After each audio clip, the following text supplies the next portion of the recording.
hidupkan malamnya, hidupkan siangnya. Baik, kalau salat malam waktunya kapan? Masa siang? Salat malam pasti malam. Nggak ada salat malam siang, kan? Makanya tahajud itu malam, qiyamul itu malam, witir itu malam. Kalau siang apa tadi? Puasa. Siang puasa. Aduh, cepat ingat, lambat lupa. Cepat ingat, cepat lupa. Lambat ingat, lambat lupa. Lambat ingat, cepat lupa.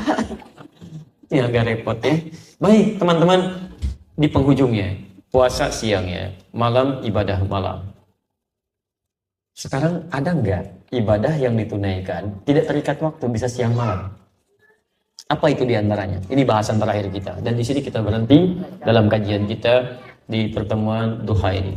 Tuntunan yang terakhir, yang tidak dibatasi dengan waktu, bisa siang, bisa malam. Memperbanyak sedekah. Memperbanyak sedekah. Sedekah.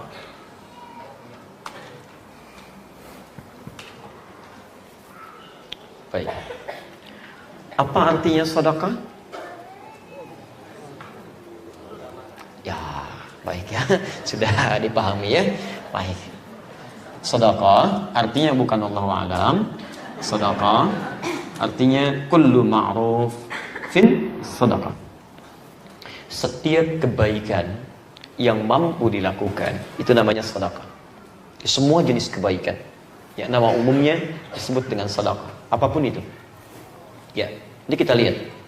Jadi kalau kita bisa mengerjakan kebaikan-kebaikan yang dampaknya bisa meluas, maka dalam istilah fikih termasuk nanti di Quran, di hadis, namanya disebut dengan sedekah.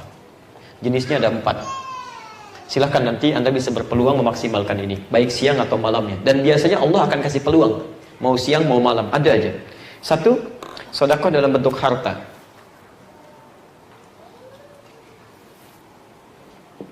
Sedekah dalam bentuk harta. Kita ambil contoh. Contoh pertama dalam bentuk harta, misal zakat. Ya. Kewajiban terkait harta benda bila mencapai jumlah tertentu, nisab tertentu dengan masa tertentu, haul, keluarkan.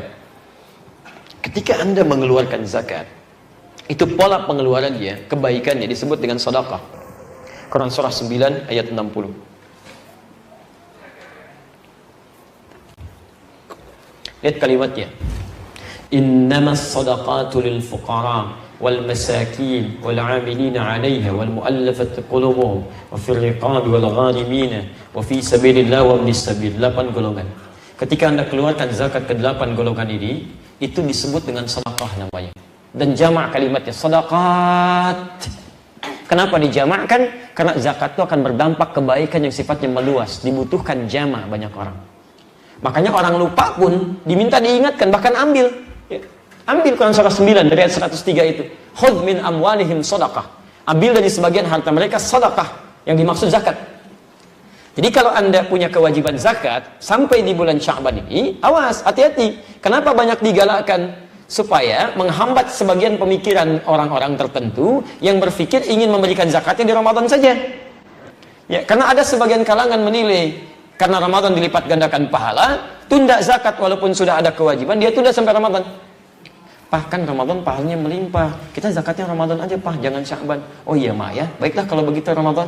Masya Allah. Pak, semenit sebelum Ramadan tiba, meninggal. Ya, kalau sudah meninggal, apa yang mau disalurkan? Bahkan nanti minta kepada Allah supaya diberi kesempatan lagi.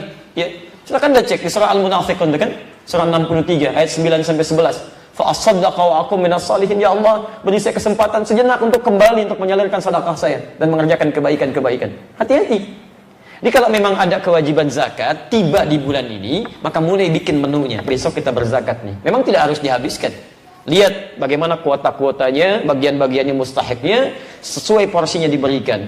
Kalau ada kelebihan di Ramadan, bergabung dengan zakat selanjutnya, tata kembali. Tapi tidak harus ditahan, keluarkan. Jelas ya? Baik, dan pahalanya banyak, disebut-sebut namanya itu si fulan, Masya Allah membagi hartanya, dia pergi ke sini, pergi ke sini, pergi ke sini. Seperti dilakukan oleh sahabat Abu Bakar Siddiq radhiyallahu ta'ala anhu. Dalam 24 jam sambil bekerja, beliau punya menu tuh. Hari ini kemana. Kedua, tidak semua orang bisa zakat. Karena dalam konteks Harta yang mungkin terbatas, tidak mencapai nisab. Ustaz, kalau saya punya uang cuma 1.000, 10.000, ya 20.000, saya pengen beramal juga dalam bentuk harta, apa poinnya? Maka Anda bisa menempuh yang kedua, namanya infak. Infak. Karena infak itu tidak dibatasi dengan jumlah tertentu, kuota tertentu, waktu tertentu. Anda bisa keluarkan baik dalam keadaan lapang, luas, ataupun sempit, terbatas tertentu. Quran surah 3 ayat 134. Alladzina yunfiquna fis sarra'i wad dharra. Ada orang-orang yang gemar berinfak dalam keadaan lapang ataupun sempit. Masya Allah. Silakan hidupkan. Ya, apa saja boleh. Dan mohon izin ya, mohon maaf saya ingatkan bahwa infak itu tidak harus dalam bentuk uang. Bentuk materi, pakaian, makanan, macam-macam yang bermanfaat dalam kehidupan. Silakan, nggak ada masalah. Misalnya berbagi, ini ada aqua dikasih snack gitu kan, Masya Allah, ada orang datang, Anda belum kebagian gitu kan, Anda ada snacknya 1, begitu dibuka kuenya 3, Anda bagikan, akhi silahkan kan, Masya Allah, itu infak tuh ya, itu infak, itu indah gitu kan, silahkan, gak ada masalah, praktekkan. Itu bagian dari hal yang dituntunkan salah satunya. Kemudian teman-teman sekalian, bisa juga kita pahami begini, hati-hati, di Quran teori infak dibagi 2 bagian. Satu, infak wajib. Hati-hati ya, infak wajib. Quran surah keempat ayat 34. Sudah tuliskan nomor 10. Posisi paling kiri sebelah atas. Yaitu infak suami atau ayah kepada istri dan keluarganya. Ar-rijalu qawwamuna 'alan nisa bima faddalallahu ba'dahum 'ala ba'din wa bima anfaqu min amwalihim. Laki-laki suami itu, para ayah, diberikan kelebihan oleh Allah untuk memimpin rumah tangga, plus punya kemampuan diberikan perangkat untuk mendapatkan nafkah. Nafkah itu singkatan dari infak yang akan diberikan pada keluarganya. Nah, di bulan Sya'ban Pak, sunnahnya tingkatkan, tambah infaknya. Jangan senang dulu Bu ya. Ada aja gitu suasana tertentu. Baik, kita Pak, saya arahkan dulu ya supaya tidak salah ini dalam pengeluarannya. Nanti pulang-pulang ke rumah, Papa, kata Ustaz Adi, Masya Allah, saya yang salah gitu kan. Baik, yang dimaksud di sini, infak dimaksud di sini persiapan menuju ke Ramadannya. Dicek dalam konteks Sya'ban ini, tingkatkan, maksudnya apa? Lihat, kan Ramadan itu banyak peluang-peluang untuk meningkatkan kebaikan dengan ibadah. Ada tarawih, sholat, cek mukena istri, barangkali sudah hampir 1 tahun belum diganti. Jilbabnya dilihat, anak-anak sarungnya, pakaiannya, Anda siapkan di rumah menyambut Ramadan.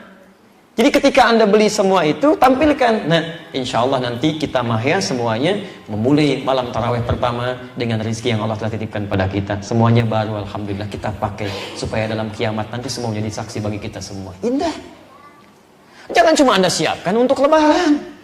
Lebaran baru. Supaya apa? Dilihat. Siapa yang lihat? Orang. Kenapa ketika Allah lihat, Anda tidak siapkan? Apa nggak bangga ketika dilihat Allah? Dan itu indah, hisabnya ringan gitu kan? Bukankah setiap harta kita akan ditanya? Hati-hati. Fulan, dari mana kamu dapatkan ini semua? Ya Allah, saya dapatkan rezeki yang sangat halal. Dan Kau maha tahu setiap keringat yang saya keluarkan. Kemana kamu kerjakan? Dan kemana kamu salurkan semua itu? Maka langsung, karena mulutnya nggak bicara, al-yawma nakhtimu ala afwahihim, tangan yang bicara. Ya Allah, saya dipakaikan pakaian itu kepada saya digunakan sholat malam pertama Ramadan. Pakaiannya mengatakan benar ya Allah. Sarung yang berkata benar ya Allah. Semua jadi saksi. Nah, ketika Anda punya segala hal digunakan untuk ibadah, itu indah. Ya, rizkinya ditambah, Quran surah 14 ayat 7. La in syakartum la azidannakum. Di hari kiamat ringan hisabnya. Nah, kalau punya pakaian baru dipakai apa? Oh, jangan. Masya Allah, nggak apa-apa ya. Begitu kiamat terjadi, Masya Allah hisab. Dari mana kamu dapatkan semua ini? Dari rizki yang sangat halal ya Allah. Engkau maha tahu setiap keringat yang keluar dari hamba. Kemana kamu gunakan undangannya? Kenapa saya undang kamu, kamu tidak pakai? Mau jawab apa? Cuma siapkan, itu yang dimaksudkan. Mushafnya, ayo galakan lagi. Kan biasanya saat Ramadan sering kita baca Al-Quran. Jangan-jangan begitu mau baca, nggak ada mushafnya. Begitu mau belajar, nggak ada bukunya. Itu infak tuh ke situ arahnya. Bukan, hari ini menu kita bukanya ini. Besok sahur menunya begini. Ayo Pak, tambah lagi dong. Masya Allah. Seharusnya puasa itu membuat kita lebih hemat, bukan lebih boros. Puasa membuat kita lebih terarah. Bukan lebih bias orientasi, ini yang harus diluruskan. Halo, Ibu sepakat? Baik ya, Bapak mau kena ya, pulang ke rumah tuh. Bapak juga sama, itu tingkatannya ke situ arahnya. Jelas ya? Di satu infak, kemudian kalau itu sudah terisikan, baru yang sunnah. Sunnah itu bisa bebas, silahkan luas sekali, tapi dahulukan yang 5 hal ya. Quran surah kedua ayat 215, posisi paling kanan sebelah bawah. Jadi kalau mau infak, silahkan terbuka luas, tapi tolong dahulukan 5 hal dulu. Ya. Yas'alunaka madza yunfikun, mereka bertanya apa yang diinfakkan. Qul ma anfaqtum min khair, katakan kalau mau infak yang baik-baik. Pada siapa? Satu, maaf, lil walidain, orang tua dulu. Mohon orang tua ya. Perhatikan dulu sebagaimana orang tua perhatikan Anda. Masya Allah, waktu kecil itu bahkan sebelum lahir, bajunya udah dicarikan, Pak. Ibu, carikan bajunya yang bagus, yang terlihat indah. Kadang-kadang sebagian orang tua nyarinya susah, gitu kan. Jual ini dulu, jual itu dulu, nyangkul dulu, hanya untuk memberikan pakaian terbaik. Masa setelah Anda dewasa, punya segalanya, untuk Ramadannya aja belum bisa memberikan sesuatu, padahal Anda sudah luar biasa cukupnya. Cobalah menabung. Saya itu nabung, gitu, Masya Allah. Dan yatama, orang-orang miskin, masakin, ya maaf, orang yatim, masakin, orang miskin, dan yang terakhir, ibnu sabil, orang yang kesulitan. Ya, orang yang kesulitan dalam bekalnya. Tidak harus dalam perjalanan ya. Ya, karena ada orang juga yang kiasnya sama, analoginya sama. Dia kesulitan bekal, tapi tidak dalam perjalanan. Jadi mau jalan pun susah. Palestina, Syria, di Irak, Afghanistan, di Rohingya. Jangankan mau jalan, di dalam aja susah dapat bekal. Itu yang kita coba maksimalkan. Itu infak. Baik, dari mana taunya infak bagian dari sedekah? Quran surah kedua ayat 264, posisi paling tinggi sebelah bawah.